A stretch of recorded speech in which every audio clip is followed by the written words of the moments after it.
Welcome friends. इस video में हम बात करेंगे नेशनल पार्टीज़ की।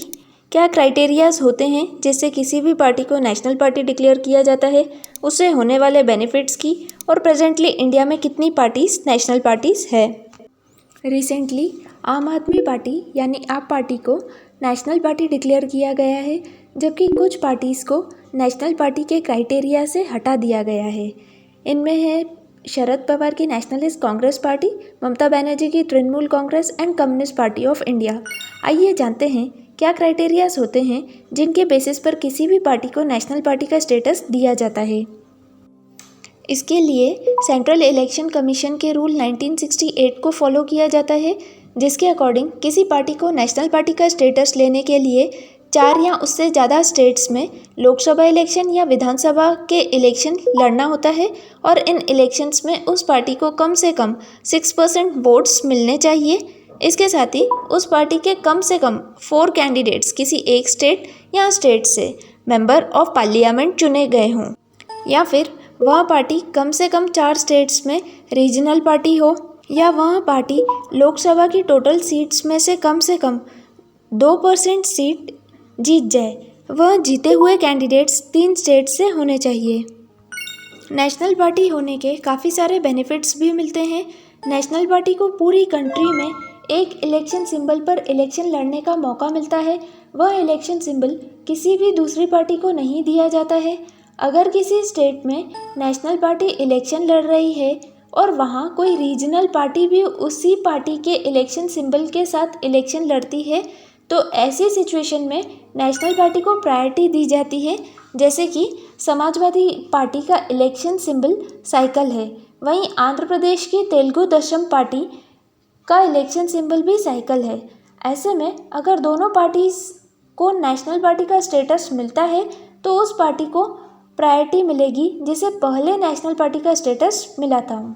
इलेक्शन के टाइम पे नेशनल पार्टी को पब्लिक ब्रॉडकास्टर यानी दूरदर्शन के टेलीविज़न चैनल्स पर फ्री में चुनाव का प्रचार करने का समय दिया जाता है। रीजनल पार्टीज़ को भी चुनाव प्रचार का समय दिया जाता है, लेकिन नेशनल पार्टी को इसमें प्रायोरिटी मिलती है।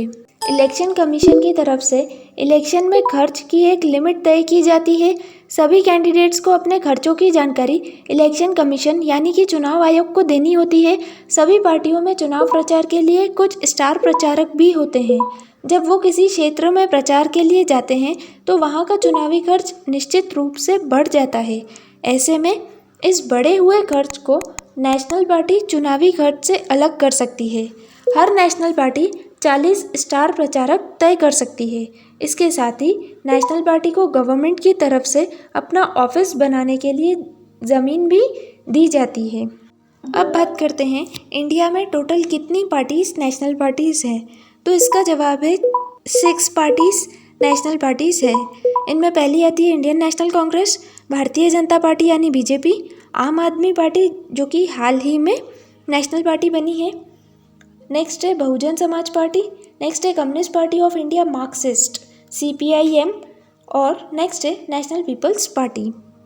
इस लिस्ट में शामिल हुई आम आदमी पार्टी की बात करें तो इस पार्टी की दिल्ली और पंजाब में सरकार है। इसके साथ ही आम आदमी पार्टी गुजरात और गोवा के विधानसभा चुनाव लड़ी और वहां अपनी उपस्थिति दर्ज कराई। देश में इस वक्त कुल 6 नेशनल पार्टीज़ हैं।